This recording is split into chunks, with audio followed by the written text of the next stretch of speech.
All right, everybody, welcome. I'm going to call the meeting to order. This is the September 17th meeting of the Torrance Planning Commission. I'm calling it order at 6:30 p.m. Staff, would you please call the roll?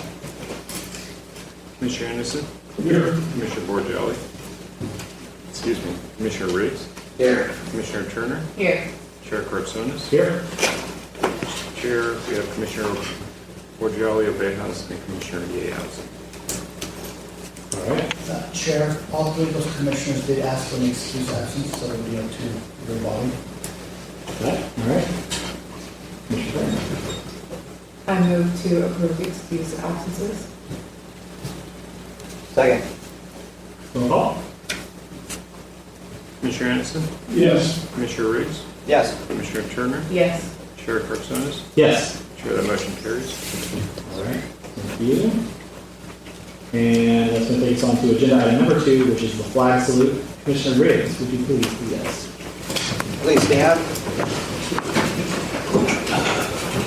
So right hand over your heart. Ready, begin. I pledge allegiance to the flag of the United States of America, and to the republic for which it stands, one nation, under God, indivisible, with liberty and justice for all.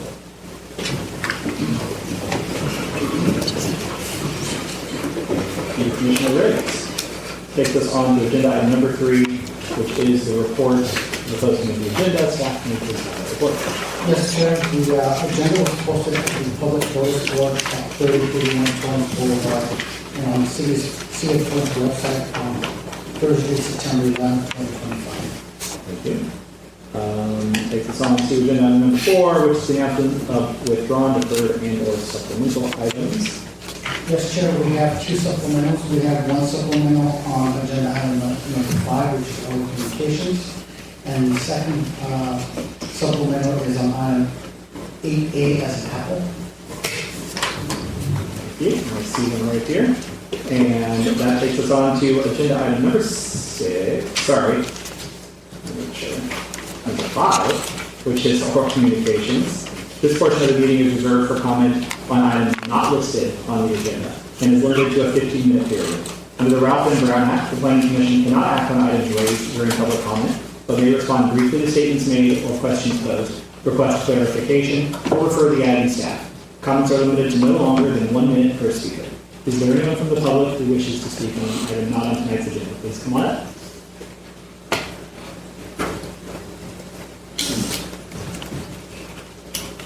You can come all the way forward. You can come all the way forward for us.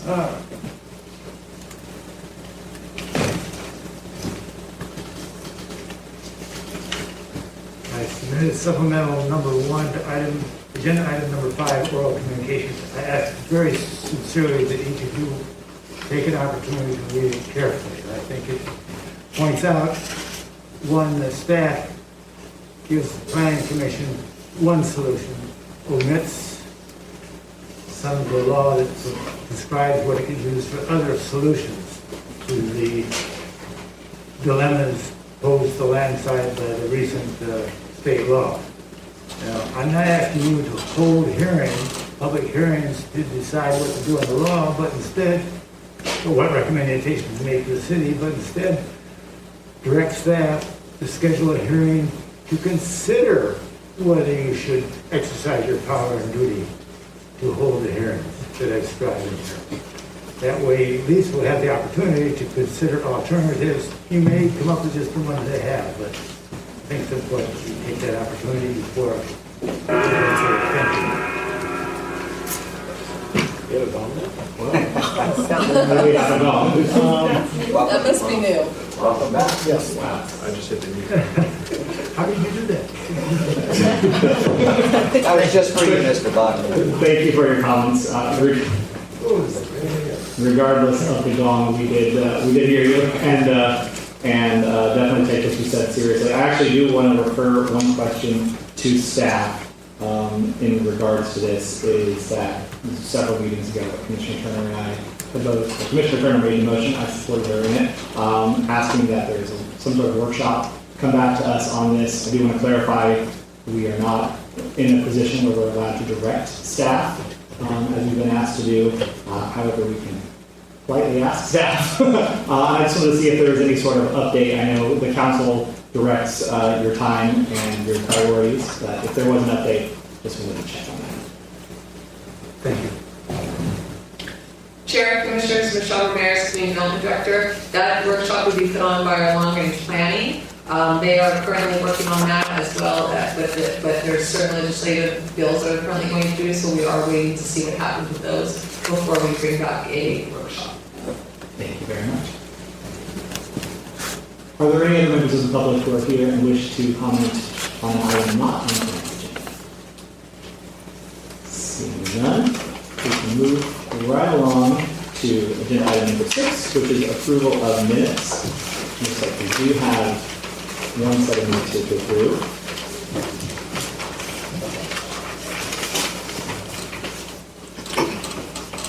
From July 2nd, 2025.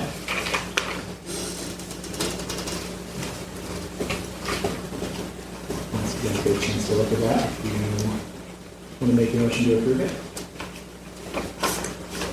Commissioner Hanson.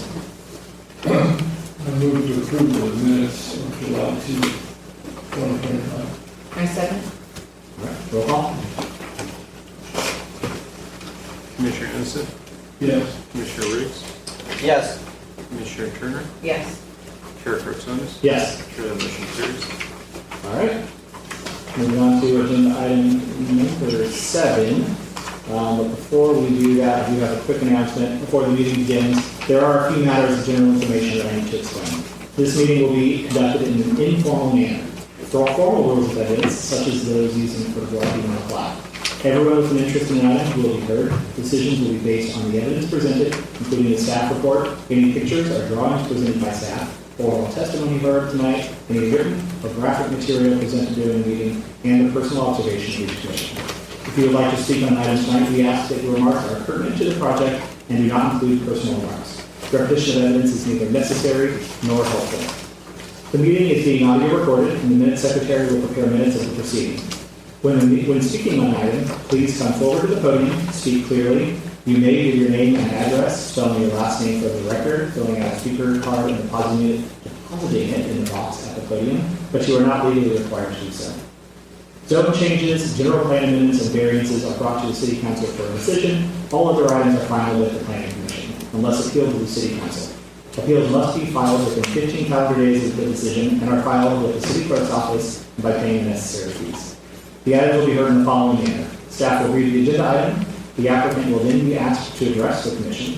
Next, any other interested party will be asked to speak on the item. Finally, the applicant will be invited to make a closing statement and respond to further questions from the Commission. The Commission will then close the public hearing, discuss the matter publicly, and vote on their decision. Tonight we have staff members from the Community Development Department, the Fire Department, and the City Attorney's Office, and they're available to provide us with additional information. Are there any items under item number 7, administrative matters? Sheriff staff is on item B. All right, so we can move right on to agenda item number 8, which are our public hearings. We can start off with 8A, which is a recommendation from the Community Development Department to consider approval of CUP 25-00006 and DID 25-00001. Staff, can you please please sign? Good evening, Commissioners. The item before you this evening is conditional use permit number 25-6 and division of lot 25-1. It is the recommendation of the Community Development Director that Planning Commission conduct a public hearing and consider adoption of resolution numbers 2025-56 and 2025-57 for approval.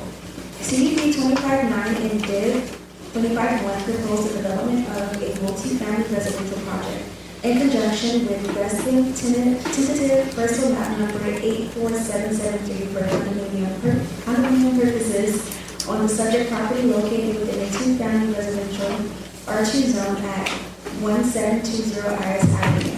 The proposed project includes two two-story condominiums with an accessory dwelling unit attached to the rear unit. All units measure 27 feet tall with a floor area ratio of 0.63. Both condominium units meet the requirements and development standards of the R2 zone. Staff notes the ADU is not subject to discretionary review. Thank you. All right, and the applicant present. Please come forward.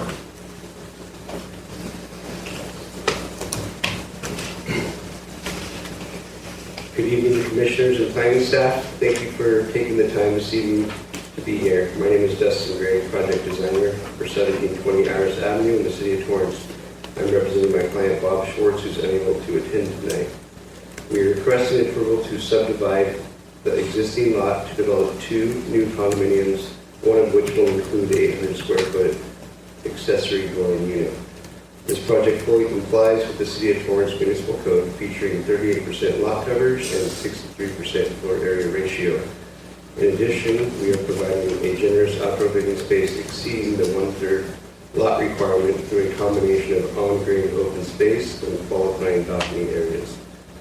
Parking requirements are also met with 2 separate 2-car garages and a dedicated guest parking space consistent. Thank you again for your time and consideration of this project. I'm happy to address any questions or concerns and welcome your feedback. All right, thank you. I'm going to ask you not to go too far. You can have a seat right up here in front and open that to public comment, and then we'll bring you back up. Are there any members of the public who are here and wish to speak on agenda item 8A? Please come on forward.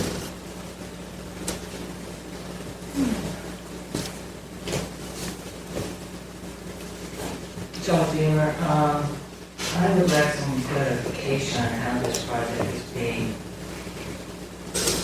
planned. It's R2, and it has a 3rd unit. Why are they calling it an ADU when the unit size would fit as 3 units rather than it's a two condominium and an ADU? An ADU, as I read this, doesn't have any parking, so shouldn't the ADU be required to whoever lives there to not have any cars? Because whoever they park in their cars, if they can't park it here, we have 1 guest spot for 3 buildings. And that's it. Thank you. Are there any other members of the public who wish to speak on agenda item 8A? All right, seeing none. We'll give Mr. Beamer just a second to fill out his card. But sir, you can come on back up. We're going to ask some questions of you. Are there any questions or comments from the commission?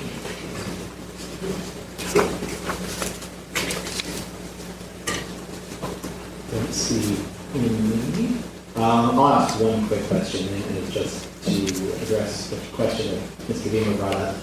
The reason it's an ADU is because, and this question to staff, is because the applicant determined it to be an ADU? Yes, that's correct. Okay. And if the applicant asked for this not to be an ADU, asked for it to be 3 on a lot, you would comply with our RTs, correct? That's correct. They would have to go through a modification of the CUP to add the 3rd unit. Got it, understood, okay. But ADUs are allowed by right, by the state of California, whether you like it or not. It is something that has been taken out of the hands of cities and local municipalities and has been given by right. So with that, I think that's all we really can say about the ADU. It's not something that is subject to discretionary review. So, any other questions, comments from the commission? All right. Any final thoughts from you before we close the public hearing? Okay. All right, thank you. You can have a seat and ask for a motion to close the public hearing.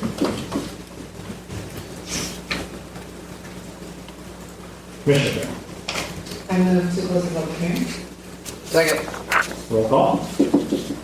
Commissioner Anderson, I didn't hear the motion. That was to close the public hearing. Oh, sorry. Yes. Commissioner Reeks, Yes. Commissioner Turner, Yes. Chair Carsoons. Yes. Chair, that motion carries. All right. Seems pretty straightforward. Commissioner Turner, you did the first one, you do it again.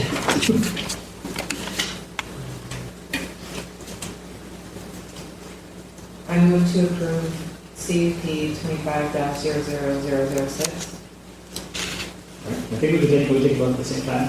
We can approve the CEP and the DID. And it's the NDID 25-00001. Second. Roll call. Commissioner Anderson, Yes. Commissioner Reeves, Yes. Commissioner Turner, Yes. Chairperson, Yes. Chair, that motion carries. All right, and we have two resolutions. We have number 25-056 and 25-057. Okay, can we have number and title? Planning Commission Resolution Number 2025-56.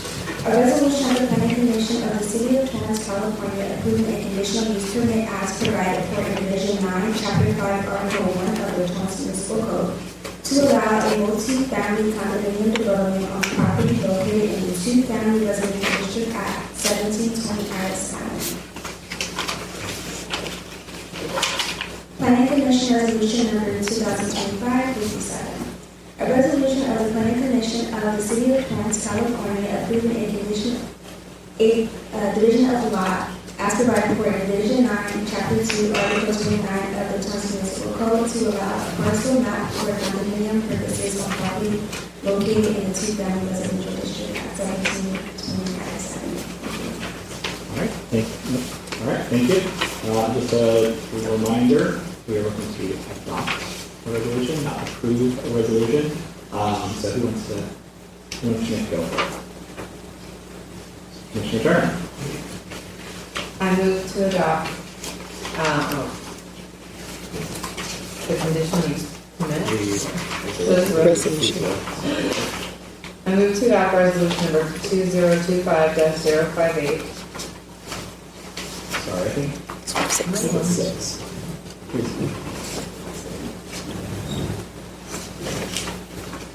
Not my sheet, I will, sorry, folks. Resolutions number 205-056 and 2025-057. Can I get a second? Second. All right, roll call. Commissioner Anderson, Yes. Commissioner Reeves, Yes. Commissioner Turner, Yes. Chairperson, Yes. Chair, that motion carries. All right, congratulations. Good evening. All right, we can move right along to agenda item 8B, which is a request from the Community Development Department to conduct a public hearing to consider approval of CUP 25-00008. Staff, can you please have a presentation of this item? Good afternoon, Commissioner. Good afternoon, Commissioners. Fair Condition and Community Development Director, that Planning Commission conducts a public hearing to consider adoption of resolution number 2025-058 for approval of a conditional use permit CP 25-00008 to allow the operation of professional offices for children office inspection servers and or similar facilities on property located in F2 zone at 2912 Columbia Street and determine a annual exemption for project performance to provide implementation of the California Environmental Quality Act, CEQA, or the 19th section of 153 facilities. As mentioned, for this project, on-site storage of the existing building, both space to be used for use/park for offices and one-on-one social skills/individual therapy for children with cognitive disabilities. The rooms on the second floor, health staff training and socialization room will be the only area where we group setting and park that area of one parking space per 15 pupils, one parking space per teacher/employee. This proposed development by each seals meets parking standards as well as all development standards. Staff is available for any questions. Thank you. All right, thank you. Is the applicant present? Please come forward.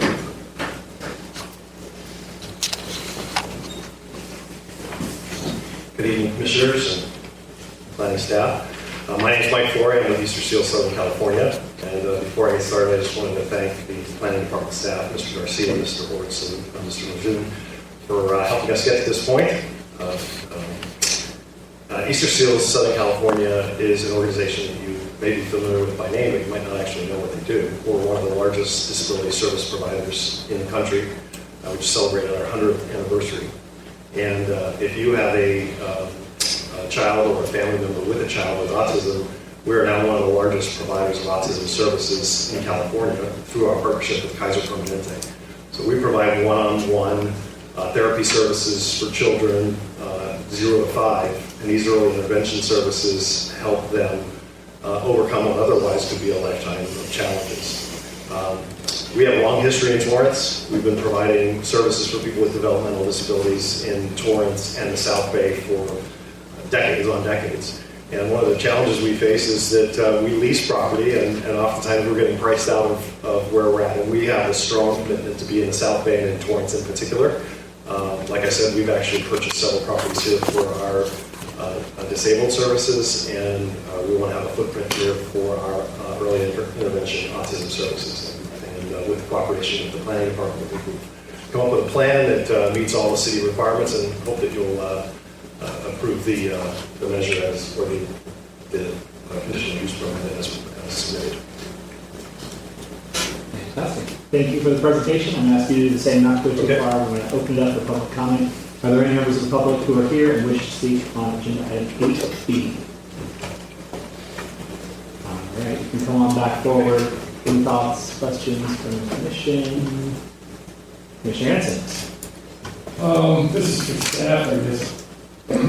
This is the first time I've seen a presentation about the structure and all of this, the drawings that support that are sort of thought to be suggested.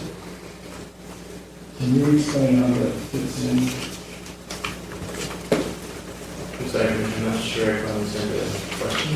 Usually I see drawings that say the walls are going to be here, this is going to be an office, and so forth. We see drawings here that say that they say these are only recommendations, indicates to me they're not firm, they haven't presented that type of organization to you.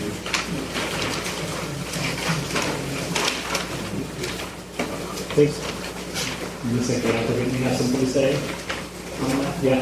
The drawing that you see, we've actually submitted those plans to the city simultaneously with this CUP request. So what you see is exactly what is intended.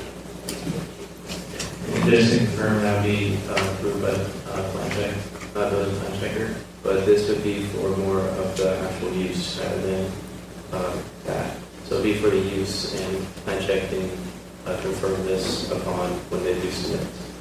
If that clarifies it. So this would be representing what's going on in the building, not just what it says on the room. And then, yeah, that'd be correct. It still says it's a different presentation for what I've ever seen. Yeah, But so that somewhere in there you're certifying that we have the drawings for a Yes. specific building. Yes, Commissioner, based on tonight's meeting, based on the conditions of approval and the resolution, this is a set of plans that you are approving. Should the applicant wish to do something different, we will then review that and make modifications appropriately, or bring it back to the body. Is this, because of the type of business, company it is, or is this something that we offer to all clients? No, I think it's just the verbiage that was on these plans. I believe we've met with the applicant several times, and we've actually honed it down to this is what they were proposing and what we were approving based on square footages and uses. Okay. So it's like, well, if they actually, I'm sorry, Sorry, Rico Torres with Building and Safety, City Community Development Department. If I could add some insight, some of these particular elements are subject to plan check review due to the building code requirements. So that's perhaps why there's a bit of a tentativeness to the plans. But overall, I think the hearing is for the purpose of the use of the building, of the existing building. Does that clarify? the hearing is for the approval of a lease for the building. In essence, the plan check review will boil down the specific code requirements that would be applicable to the project. Can I just clarify? I think what we're being asked to look at and approve today is the use permit, not necessarily the layout or structure of the building. I think it's just, and staff can correct me if I'm wrong, it's really, it's the purpose of the use. Yeah, that's correct, it's for the use. Yes, sir. So I think when I was talking about working with the city, there was a lot of discussion about where we were going to, in the footprint, what percentage of it was going to actually be services directed to children with autism.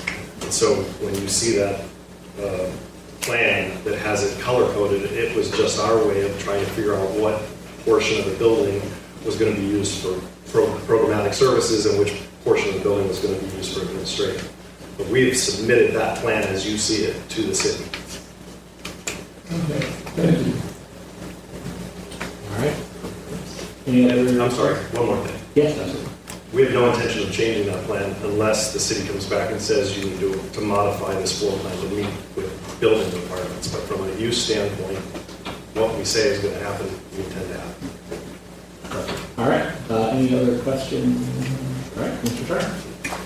I move to close the public hearing for CUP 25-00008. All right, thank you. I apologize. I did not. It was my fault. I was supposed to ask you before we did that. Final thoughts from you before we close the public hearing. I'm good, thank you. All right, you can have a seat. Thank you. We have a motion. 34 seconds. Second. All right, roll call. Commissioner Anderson? Yes. Commissioner Reeves? Yes. Commissioner Turner? Yes. Chair Carsonas? Yes. Chair motion carries. All right. Motion. May as well just keep going. All right, Commissioner Turner. I move to approve CUP 25-00008. Second. Roll call. Commissioner Anderson? Yes. Commissioner Reeves? Yes. Commissioner Turner? Yes. Chair Carsonas? Yes. Chair motion carries. All right, and we have a resolution. If I can read the number of items. Planning Commission Resolution Number 2025-058, a resolution of the Planning Commission of the City of Torrance, California, approving conditions to grant that provided for in Vision 9, Chapter 5, Part 1, Torrance Municipal Code, to allow operation of professional offices for children office inspector disorders and/or similar to those on property located in the heavy manufacturing at 2 zone at 2912 Blvd. Commissioner Turner. I move to adopt resolution 2025-058. Second. Roll call. Commissioner Anderson? Yes. Commissioner Reeves? Yes. Commissioner Turner? Yes. Chair Carsonas? Yes. Chair motion carries. All right, congratulations. Thank you. And thank you, Mr. Ford, for being here. My wife and I was dating my wife. She was a CBT therapist, and it is God's work that you guys do. So thank you for everything you do, and thanks for keeping it here in City of Torrance. We appreciate it. Congratulations. And thank you, Mr. Lujan, for presenting that. That's going to take us on to agenda item number 8C, which is a recommendation of the Community Development Department to consider the approval of CUP 25-00017. Staff, can you please present this?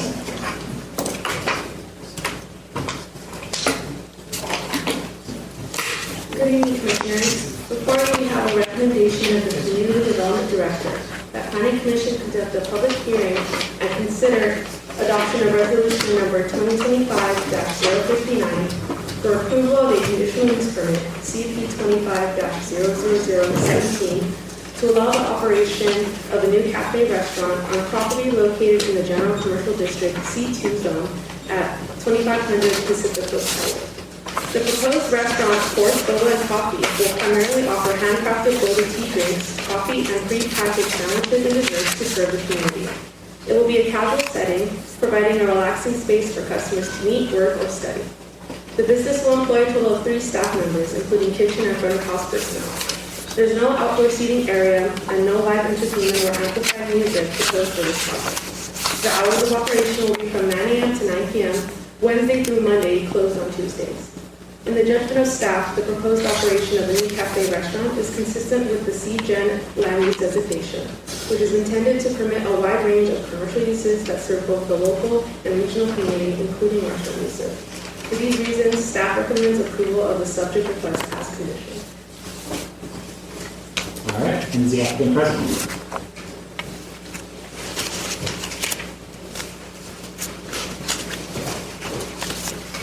Good evening.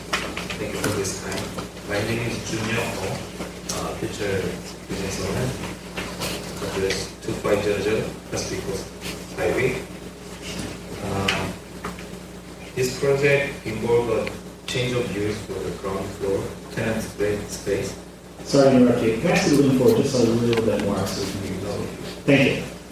In an existing two-story building, the office building, the proposed change of use will convert the currently vacant ground floor space into restaurant use, like a cafe offering beverage and live food item, such as boba drink, coffee, tea, prepared sandwich, and no structure addition and no exterior change. Yeah. That's it. Thanks so much. All right, thank you. I'll ask you not to go too far. I'm going to open it up for public comment, and then we'll have you come back up for any questions. Are there any members of the public who are here and wish to speak on agenda item 8C? Seeing none. All right, you can come on back up. Any questions from the commission? We have a very uncontroversial sort of agenda this evening. Let's see any questions. Oh, Commissioner Hanson. Just a point, your past experience in running the restaurant facility? This is first time for the restaurant. Yeah, so it's the first time. You each have a first time. How did you happen to select this location? Actually,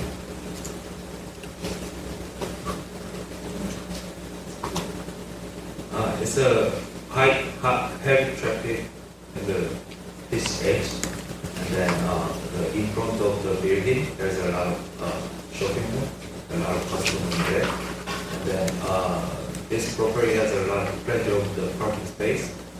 So yeah, and then this building is intended the building. So yeah, I like the main facade of the building, and then that's why I chose this property. Thank you. I don't see any other questions. This is actually the only one I need to disclose that I happen to be over there anyway, so I did visit the site. I'm going to disclose that my family's boba budget is totally maxed out. Regardless of that, I'm going to make a decision tonight based on the evidence presented to us, as well as my own personal observations. Any other questions from here? Any final thought from you before we close the public comment? Or the public hearing, sorry.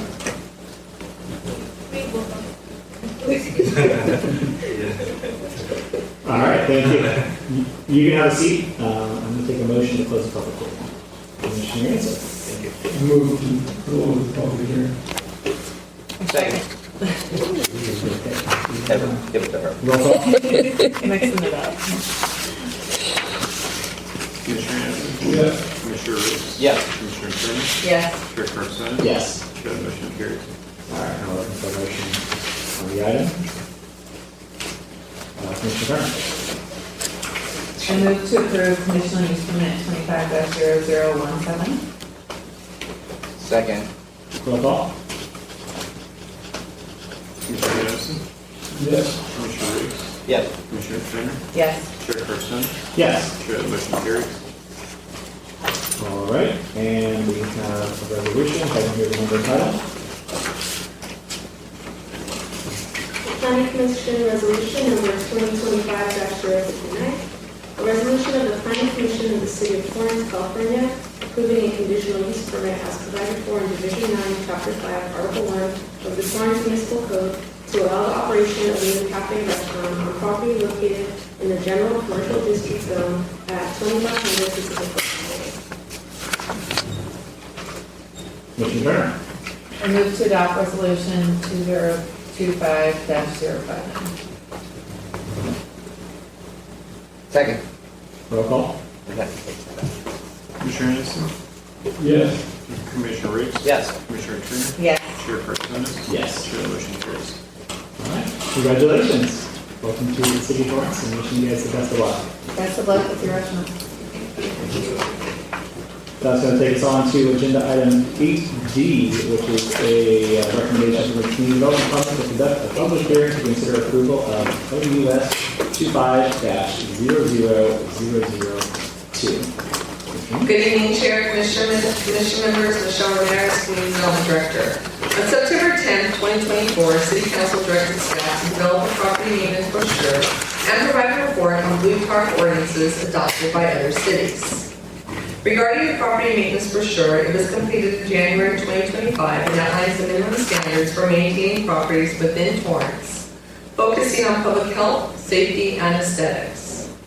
The code enforcement officers include this brochure as an attachment with every first notice violation. Additionally, copies of the brochure are available in the current center, and it is also included on the Community Development Department's webpage. As far as reviewing other cities' blue tarp ordinances, staff were unsuccessful in finding any such regulations. Generally speaking, a blue tarp ordinance refers to local regulations that prohibit or restrict the long-term use of tarps, including those commonly used for temporary roof repairs on the exterior of a property. While staff did not find any ordinance specifically called out as a blue tarp ordinance, staff did find many cities include allowable uses of tarps and canopies within their municipal code. While each municipal code varied from city to city, those with such regulations generally specified an allowable time frame for their use, which ranged between 30 to 90 days. Additionally, most codes allow time extensions based on weather and contractor availability. In reviewing the city's municipal code, there is no one section that addresses the use of tarps or canopies on private properties. The code does reference canopies in several different sections, however, these sections are both cumbersome and confusing to the public. On July 8, 2025, this information was provided to the City Council. Upon conclusion of the item, Council directed staff to move forward with a city ordinance covering the use of tarps, canopies, and pop-up structures on private property.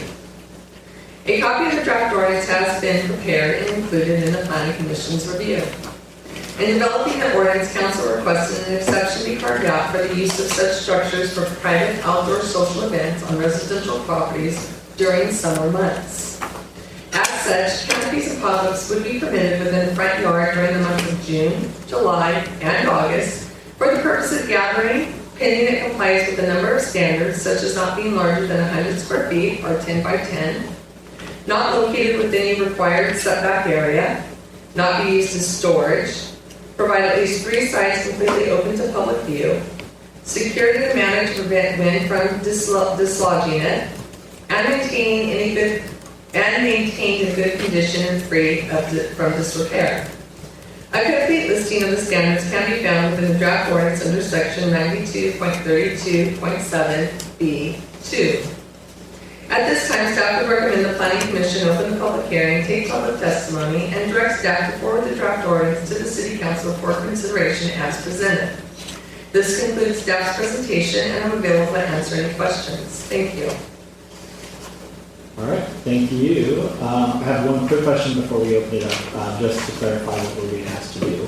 And then I think we'll save questions until after we hear from the public. But I just want to clarify, I see 3 recommendations here. So what we're looking for us to do is to either send this on as it is to council with our input approval, to suggest changes and send it on to council with those changes. I don't see any sort of option for us to say we don't like it at all and don't think we need it. Would that be acceptable, or? You can actually make that recommendation, but this item will still go to City Council. Sure. So your recommendation could be that you would like for the council not to move forward with it. That is absolute. That is a valid recommendation this Planning Commission can make. All right, thank you very much. You're welcome. With that, I'm going to open it up. Are any of the members who are here in the room with us interested in speaking on agenda item 8D?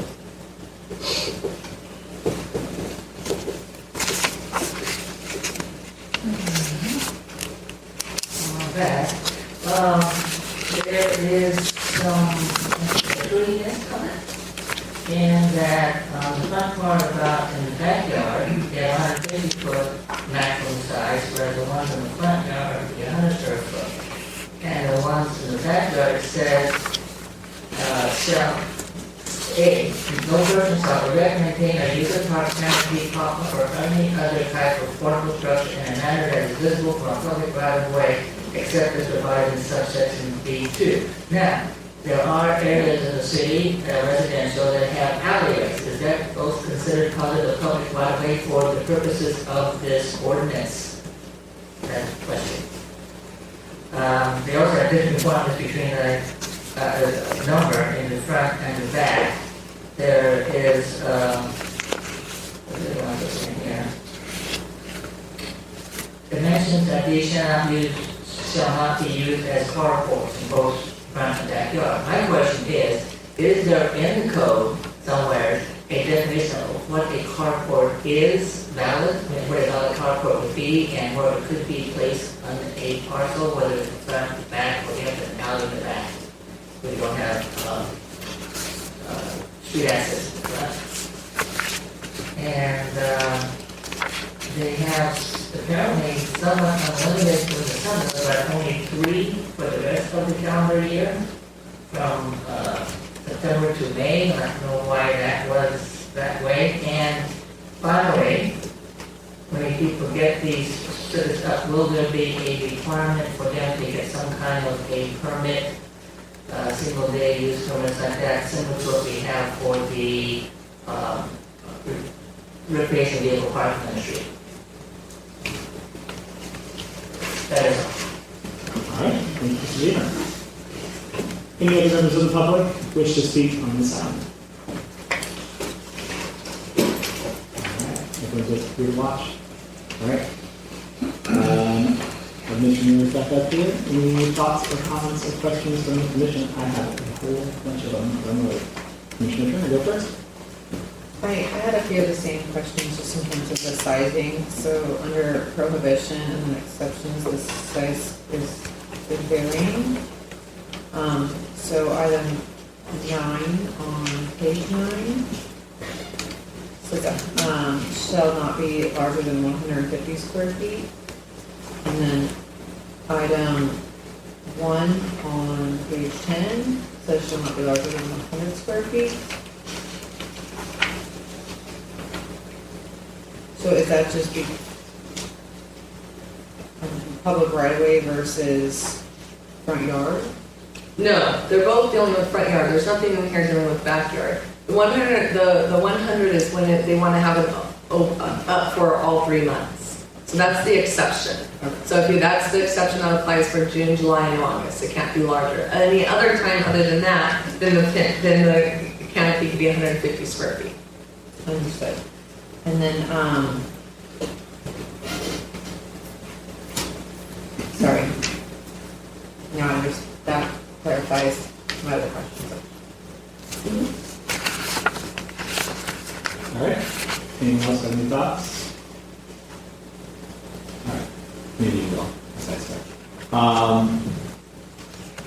want to preface this so I know it's coming from council. This is something we just woke up and decided that we needed, so none of this is going to be directed at staff. But I know this is something you've been asked to bring forward to us. My first question is this really a problem? Yes. Okay, so there have been complaints that we've been getting where this is a serious issue. Yes. I can vouch for that.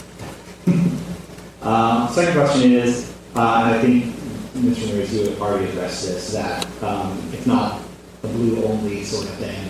I know council asked for blue to be a part of this, but it's not blue tarps. It's any tarps. It's any Correct. any sort of anything. It doesn't matter Correct. what the color is. Okay. The way the oral was presented was blue tarp ordinance, and that's why it starts off that way, but that it does not conclude that way. Got it. Okay. I did see it in here already, and I read what it said about emergency situation, but if you could just address that, I think it's 15 days that they have to use a tarp, and then... Yeah, so a good example would be somebody's roof is leaking, and they need to put a tarp up there because it's raining season, and so they obviously cannot have it fixed right away. So instead of just giving a blanket automatically 30 days, we do start off at the 15 days in order to allow them the ability to let them know that we're serious about this, in hopes that they will move forward in getting that patched or repaired.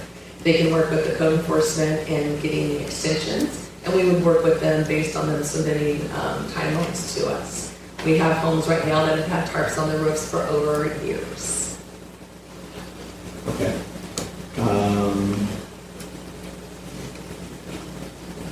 And there's a cost for those permits. No, there's not. Not for the extension, okay. There's no cost to any of this, and they don't have to get a permit from us either. There's no permit. Okay. Oh, I meant for an extension. There's no cost for an extension. Okay. Perfect. And they don't have to get a permit from us to get an extension. They would work with the code enforcement officer who would be keeping track of it. Got it. Okay. Good to know. Real quick comment. So if somebody did not take their park down after the time period, Then they could be cited. They could be an administrative citation. and code enforcement will be built. And that's the way with any property maintenance right now. If someone doesn't follow the current property maintenance guidelines, or not guidelines, but the current property maintenance code requirements, and they don't work with us to make amends, then they can be cited also. But when they work with us and they let us know what their timeline is, if they're lining it up, then we work with them. Our intention is not to cite, our intention is to get compliance. Commissioner Turner? How does I shouldn't say policing, because it's not policing, but code enforcement work on this in terms of, are they driving around pretty regularly? Is it just by a neighbor's complaint? Is there a proactive approach, or is it reactive to the neighborhood? Both. So code enforcement officers are each assigned an area. We have, the city is broken into 3 areas. We have 3 code enforcement officers. They should be driving their entire area at least once a week. They're not once a day, but once a week they should be driving their area looking for these. They do miss them from time to time, so we do also receive complaints, and when we receive the complaints, then they will go out there and they will follow up on the complaints also. So it's both. I was just gonna have a few properties around the city of Torrance, and I a couple times put at heart on a roof, and left it there a little too long, so I guess I won't do that again. But this, I understand the value of having this. Again, I'm guilty.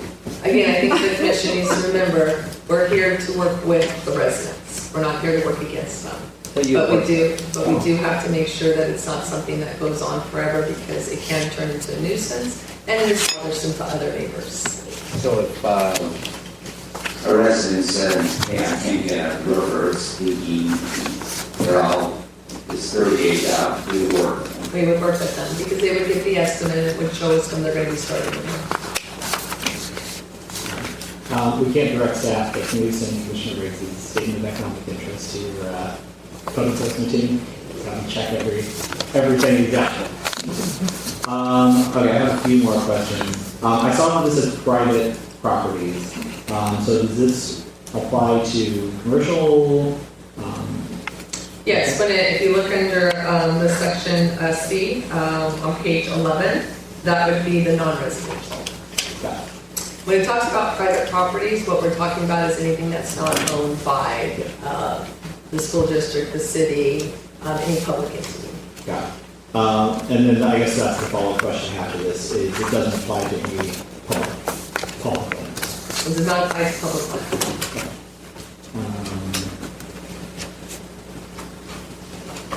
But to use public land, they'd have to get a special permit, a special events permit, or to use our, depending what they're doing, I should say that. But usually, like if someone wants to have an event in the park, they have to get a permit to do that, and then they would follow the rules of that park. Got it. Okay. I think that makes sense. So like a farmer's market. Correct. Then obviously. Exactly. Blue tents everywhere. Exactly. Okay. Does this apply to sail shades? To what? Sail shades, which are like the fabric ones that become kind of popular and It applies to any type of cover, whether it be, it does not matter what the material is made of. So it's canopy, pop-ups, and tarps. got it. Okay. But those are permanent. So those would presumably be permanent. They're like poles.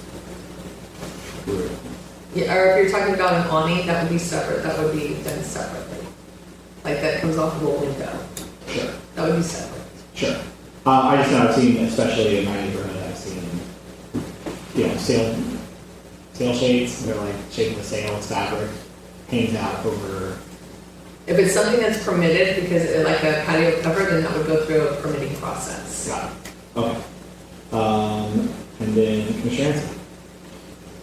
Just wondering, if I didn't see this and know about this, and I were going to do something, how would a normal citizen find out? Well, besides doing our social media, if it goes through, we will, like our code enforcement, whenever they receive a complaint, they go out there, they do an inspection to determine if it is. They let the property owner know what the code is. They will issue a notice of violation and give them an opportunity to correct it. And at that time, if the property owner wants to talk to us and say, well, this is why they're having it, this is what they need, then I start the discussion with the code enforcement officer. Could this be embedded into my Torrance? Be embedded into what? Embedded into my Torrance software?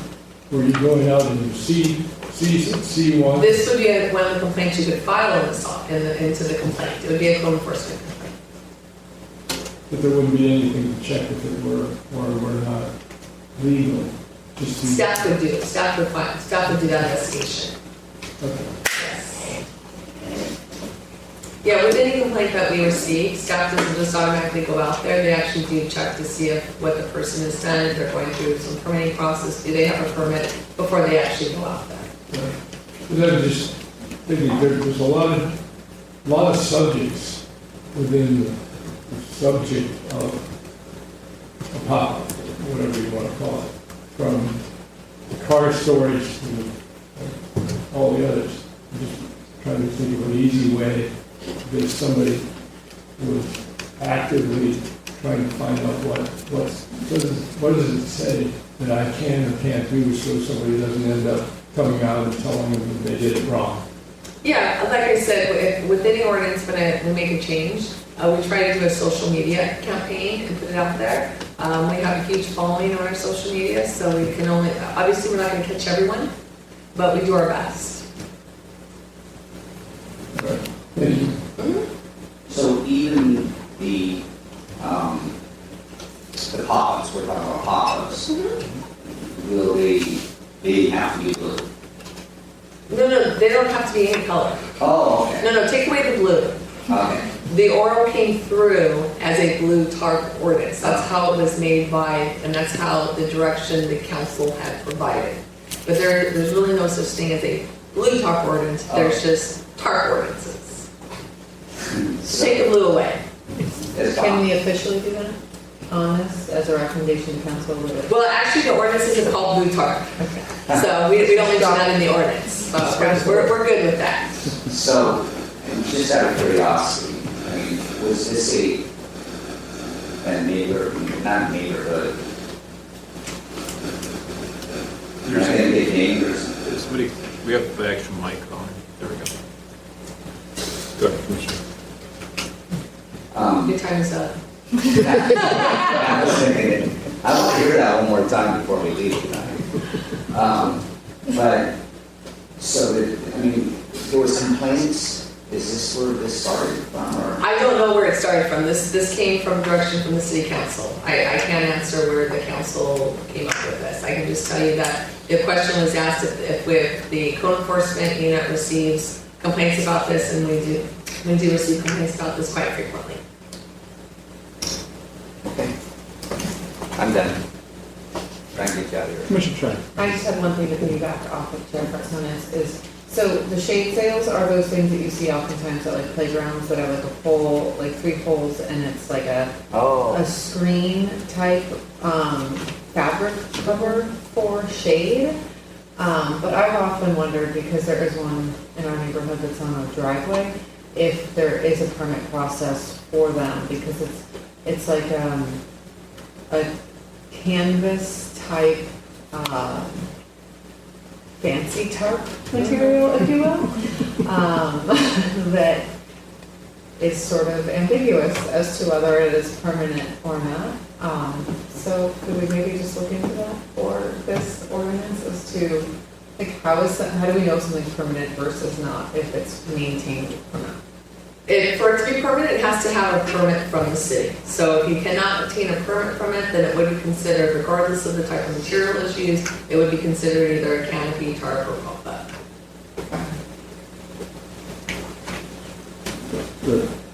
The reason I asked about those So they're called shade sails. yes, fancy trucks, is because, well, people who own my house before we owned it, and we went to tour it, had it.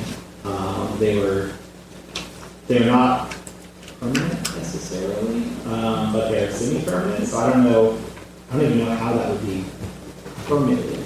That's what Yeah, so that's one of the things I would like if we could look at, because I think the concern here is the aesthetic nature of what these bring. Well, actually, it's not, it's more than that. With carports, we don't allow any type of shade fixtures for cars. So that's not gonna change, regardless if it's this or not. Sure. So I guess that was the question Mr. Beamer asked then, is what's the definition of carport? It's just a driveway, basically?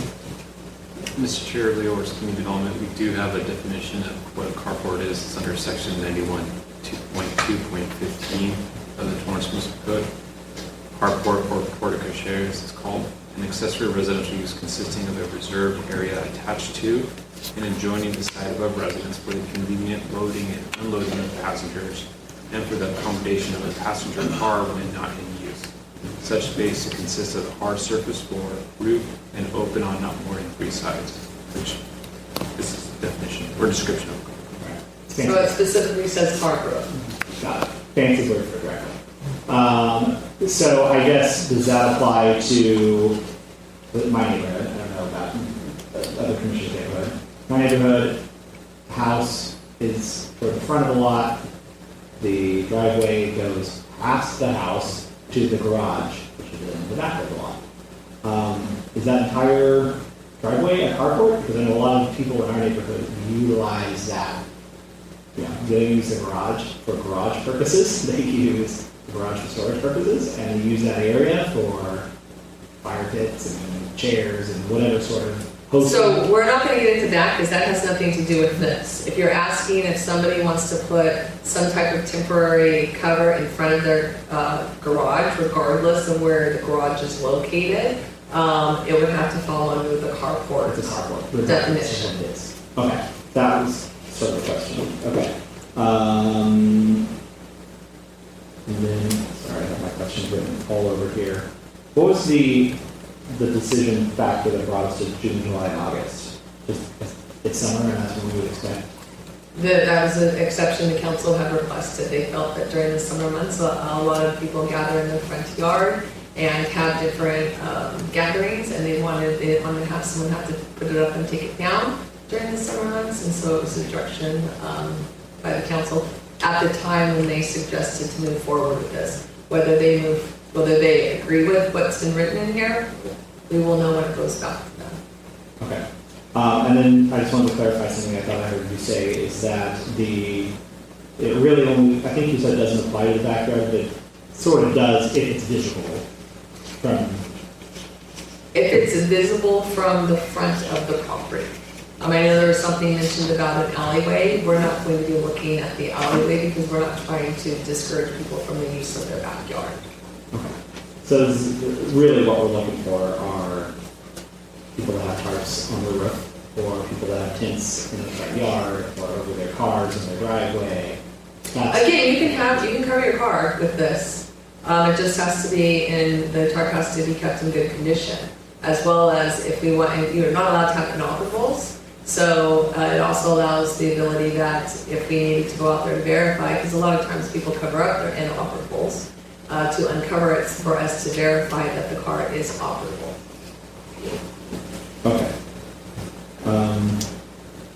Riggs, you have a question? You know, I love the idea, but then I had a common meeting one time in a HOA, and you just, it was sort of restrictive, and I just see this sort of policing neighborhoods. I mean, I get the idea of cleanliness and everything, but We do it now with all of our other property maintenance. You can say the same thing about all of them. You either want a clean neighborhood or you don't.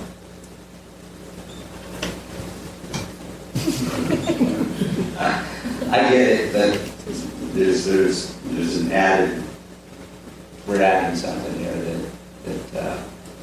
but anyhow, that's just a thought that I had. I'm just sitting back thinking of this, so we're adding tarps now, but anyhow, that's okay. Commissioner Turner, did you have a further comment? I think I didn't let you on here like that. I'm sorry, that was my fault. Yeah, I have similar trepidation as Commissioner Riggs has. I wish we had the full commission here for this one. There's no time No, this for needs us to to move forward. continue this. This needs to move forward.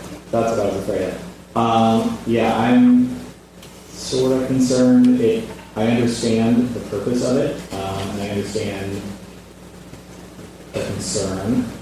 I also am questioning whether it's a bit of an overreach.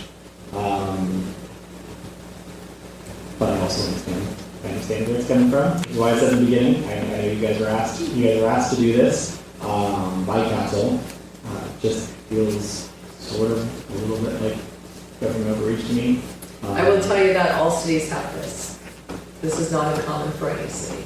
And it's pretty. It's very similar to when this city did have a use code person. It's an unusual thing. Sure. Commissioner Hanson. What do they define the problem as? The price? A lot of times people leave the tarps up on their roofs for a very long time. The tarps end up getting shredding and going into other people's resident properties. We also have the issue of when they've been putting up for cars, for vehicles, and that's not allowed for our code anyways. You also have them trying to cover inoperable vehicles, and can't have an inoperable vehicle on where you can see it from the property. You can put it in your garage, you can put it in your backyard, but it should not be in your front yard or in the driveway where it can be seen.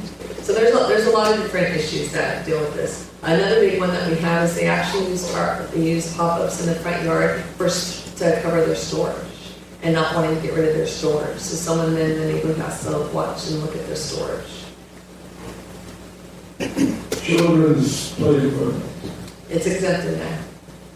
Is it exempt? Mm-hmm. Yeah, there's an exemption on,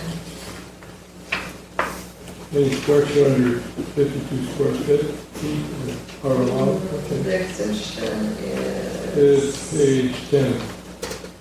so you found it quicker than I did. And that would apply to churches as well. What do you mean? If the church had a school, Uh-huh. and they had a playground, and they wanted to put a protected canopy. Yeah, most churches don't have frontage where they do this in the front of the property because they don't want that on the street where people can access them. But if someone did, if a church wanted to put a playground in the front, it just could be in the setback. Well, area. That's They the don't- difference. If the playground was in the back, it didn't matter. And the playground's in the back, it does not matter. Okay, thank you. I've never seen a church put a playground in the front. Not to say it can't No, happen. the one I had in mind is not. Okay. Not to say it can't happen though. Excuse me? Not to say it can't happen. Okay, on that same page, very close to where that was, what's the purpose of the, number 7, which is shall not be attached to a resident, accessory structure, or other improvement? That is for when it's allowed for the 3 months during the summer, but I believe that's also probably in the other one too. Anything attached to a structure has to be permanent. You can't attach something temporary to a permanent structure. Okay.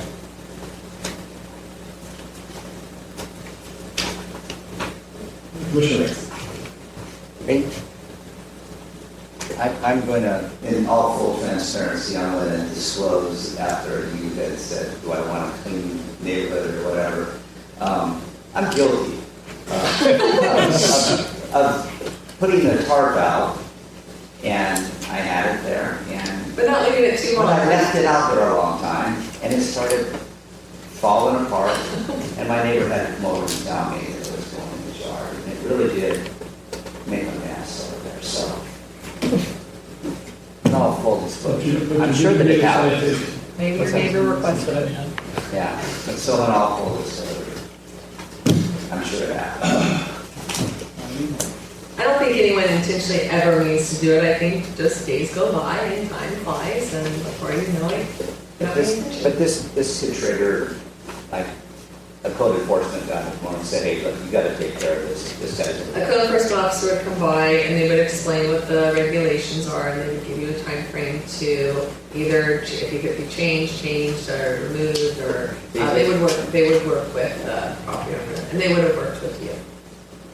Be a good neighbor, like I was, but then. All right, any further thoughts, questions? Any further thoughts from you before we close public hearing? No further questions or no further thoughts from me? I know it's a difficult decision for you. Thank you. Oh, we have a quorum. Commissioner Jordan? I move to, I guess we have to close the public hearing. We do. Yes, you have To close the public hearing. I move to close the public hearing. Now you're looking for a second, we already got a motion. Oh, we did a second. All right, roll call? Commissioner Anderson, Yes. Commissioner Riggs, Yes. Commissioner Turner, Yes. Chair Carlson. Yes. Chair, that motion carries. All right, what do we want to do? Thoughts, corrections? Well, at least some of us have some concerns, but I would love to see, and maybe staff can respond to this. Sorry, just let me sit down. If we address sail shades, and they're becoming more and more popular, I ate at a restaurant today that had one right out in front of it. And I think, you know, I understand that that's not what we're looking for.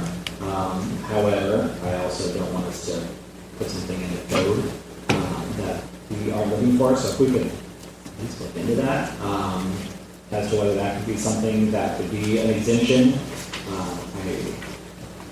I don't know how that would work, but Chair Commissioners, if your direction is to add an exemption for shade cells, sail shade or stages, shade. then that would be something that would go to the city council asking for that to be part of it. They would still need to be maintained though, because they have a lifespan, right? No, absolutely. So what would happen is, first, staff would look into it. We would come up with a recommendation whether we think they should be or not. And then we would also say that if that's the will of this commission, that they ask for it to be included as an exemption. I would sort of second that too, And we concurrence too.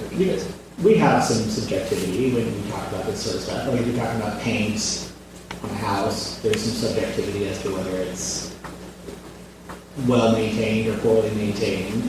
So we could apply that to if sail shades or something that was exempted, we could apply some sort of subjectivity to whether they're well maintained or not. Correct? It would be the same that goes for tarps or canopies that are covering vehicles or covering roofs when it's raining. Commissioner Can Prince? we also see if it could be added that they are not to be used as construction fence liners? Like fully solid fence, or tarps?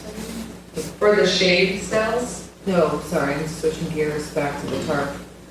it would not be allowed based on this. Okay. So based on this, so you're trying to add, but it's already in there that. Is it I'm just saying it's a vertical screening, not a horizontal screening. So typically those are, have a sheerness to them. So any structure that's up in the front has to have 3 sides open. You would be able to see. Oh, Okay. Is this new? If you have a fence, construction fence, No, you're speaking about. I'm talking about a one-off. I should have kept my mouth shut. We can talk after. Construction fences are allowed. With park. With a screening, if they would like to put around it. One of the things that we're encouraging, especially for our new developments, is screening with some type of graphics, thank you, I couldn't think, that, tells what the project is, who they can call if they have a concern about something. So we're actually encouraging that so the community can actually see what's coming on these vacant lots when they see a construction sign, fencing go up. So you're talking about a park with screening on it? Okay, so I don't want to get confused, so we can talk after. My bad. Let's get back to just the tarps, not screenings. Yeah. So, speaking of constructions, is that one of the things I was looking through really quickly? Are those exempt construction sites? This has nothing to do with fencing. If a construction site had an easy up for people who are working on it to do, it's private property, would that be exempted from this? Well, they usually would not be in the front where you could see that. Okay. But if they were, technically they could be in violation of this. Technically, they could be in violation of this unless they, through their construction management plan, they were to put something into that. That was approved by the city. Behind the fence with the screen. So, I'm a little confused, and We're not talking about fencing, are the tarps that goes around fencing. Just so you know right now, Okay. if someone puts a fence up and they have a screening in it, they already have to maintain that. And if there's graffiti on it, they have to go out there and clean it. If it starts shredding, they already have to clean that. We deal with that through the project. screening and tarps. Tarps is not screening, tarp is not a screening. Okay, so somebody has a park around a construction fence. and They wouldn't have a tarp around the They construction could. fence. They would have a fence with a screening. Okay. I Same apologize. material, different name.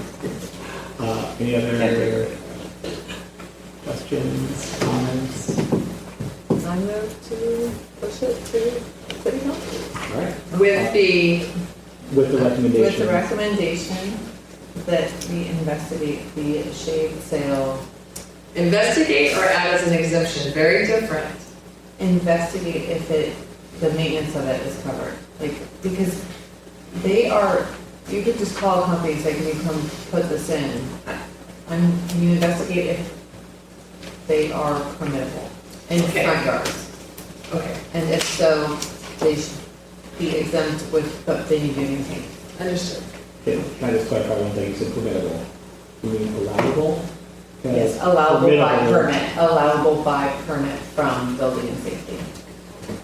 Yeah, they probably would need a permit if it went through. Will not be allowed with that. Got it. I really do. We can look into it. I understand what the motion is, I understand the intent. All right, we have a motion. A motion? We have a motion from Commissioner. Oh, we have, I'll second. I was gonna motion. All right, we have a motion, we have a second. Roll call. Commissioner Anderson? Yes. Commissioner Riggs? Yes. Commissioner Turner? Yes. Chair Ferguson? Yes. Chair, the motion carries. Thank you. Thank you. Thank you. Thanks for going through the process with us and taking it into consideration. That takes us to agenda item number 9, resolutions. I don't think we have anything there today. No, we do not. All right, which takes us to agenda item number 10, which are commission communications. Any thoughts from the commission? I have something, but I'll give you some time. I have one question. So something that's been bugging me for a while, and having spoken to city council, before city council, and other bodies in the city recently, I have become more concerned with the amount of time that we give people to speak under orals. And I know we were sort of, my interpretation is that we were sort of directed to use council rules of order. However, I did speak to the city attorney staff, and that seems like it's something that could be adjusted by us. So I understand city council has, time that they want to allow orals to go. I don't know how anybody could get anything across beyond introducing themselves in 1 minute and come off sounding coherent. So I would like to, I guess, ask for concurrence that we ask staff to bring back an item to discuss changing our oral communication time limit from 1 minute to back to what it was before, which is the 2 minutes. I would concur with that. All right. Chair, for clarification purposes, this is just for orals. Correct, because I think right now we have 1 minute for oral communications and 2 minutes for comments on a specific item. 2 minutes under public hearing. Got it. Okay. 1 that is minute 1 under minute. orals, which includes the consent calendar. Okay. And that also includes. Consent calendar and Administrative matters? Administrative matters is 1 minute. Okay. Well then, I would probably ask that we consider administrative matters being 2 minutes as well. I know the maximum, from what I understand, and Ms. Vale over here could correct me if I'm wrong, but I think we have, the maximum we can do is 3 minutes. Correct. Okay. I feel comfortable at least now with 2 minutes, but we could go to 3 if we want. I think 2 is sufficient. 2. Wait, more discussion. Well, we get, Chair, before you get too sidetracked here, we can bring it back with a recommendation too. At that time, you can discuss it, and if you want to change it to 3, or if you want to leave it at 1, that is what that time would be for you to discuss. Perfect, thank you. So let's take that concurrence. We'll ask one question though before we get off of this, and it's that my understanding is we could, on a meeting by meeting, if there was a particular meeting that we thought needed to have people have more time to speak, at that meeting, at the beginning of the meeting, I could give people longer than whatever time we have in our agenda, as long as I'm fair with every speaker. This is Jennifer Romero, WC Attorney. Yes, Chair Carson is correct. You can change the time limit, but it's still a maximum of 3 minutes per speaker. You have to announce it at the beginning so that everyone's aware of it, and it needs to be done uniformly for our distribution. You could also change the amount of time. For example, if we have 50 people here, you could just say this item will be or this item is open for an hour. Got it. Okay. Okay. Do we have currently on our oral communications time limit? 15 minutes. The 15. Okay. That's. Yes. Okay. Okay. Perfect. All right. I think. Thank you. Appreciate it. thank you. Any other thoughts from here? All right, staff. Good idea. Yes, Mr. Chair, once again, I've got 2 items. First one is I'd like to introduce one of our new planning staff members. We have a planning assistant, Mrs. Blvd. This is her first meeting with us. She comes to us from the Central Valley.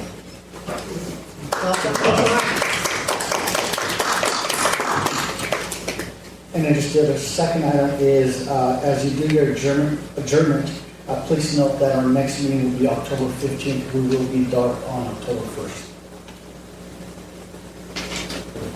Okay. Any other comments under our communication? Seeing none, open for motion to adjourn. I'm going to adjourn the meeting at 7:49 p.m. for Wednesday, September 17th. Second. And just to, sorry, I just want to clarify that the motion was to adjourn and then to reconvene at October 15th. Oh, yes, and reconvene on October 5th. Sorry. We have a motion, do we have a second? I'm sorry. Second. Okay, we got a second, roll call? Commissioner Anderson? Yes. Commissioner Riggs? Yes. Commissioner Turner? Yes. Chair Carsonis? Yes. Chair motion carries. All right, thank you all. We're adjourned.